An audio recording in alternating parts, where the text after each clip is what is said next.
So on the gas tank itself, the mock-up looks pretty good. This tank barely fits between the stock sheet metal uprights that go up to the dashboard.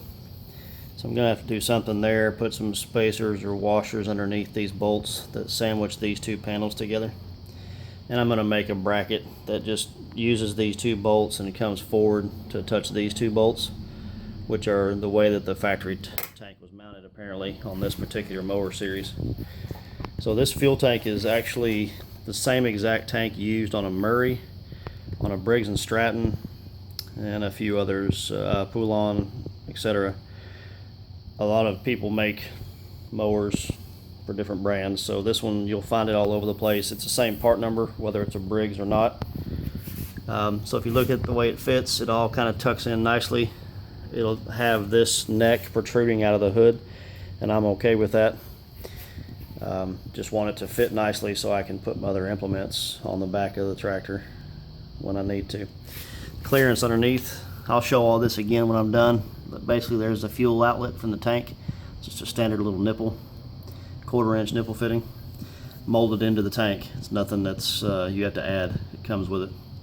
So there's space here. It's not going to be fun when I have to change a battery, but take out 4 screws, and I'm going to put a service loop in the drain line for the fuel tank so I can just move the tank without having to take fuel out.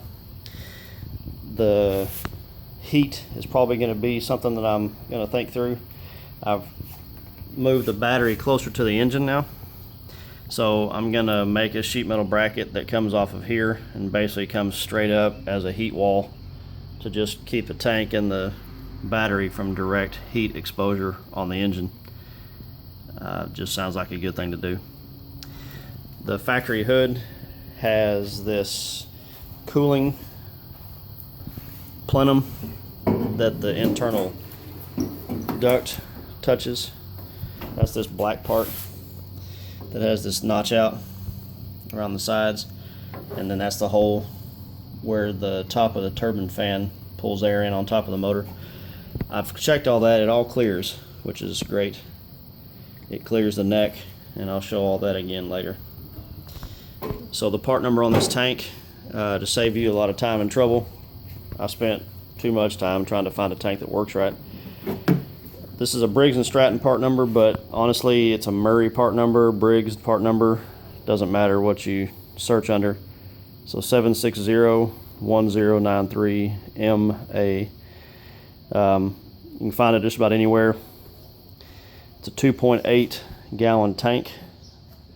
I'd say it's about 13 inches wide, about 6 inches deep, and about 8 inches tall, 8.5 inches tall. So that's the biggest tank I could find. Online they're about $100. Not even as cheap as a factory tank, but you just can't hardly find what you need anymore for these mowers.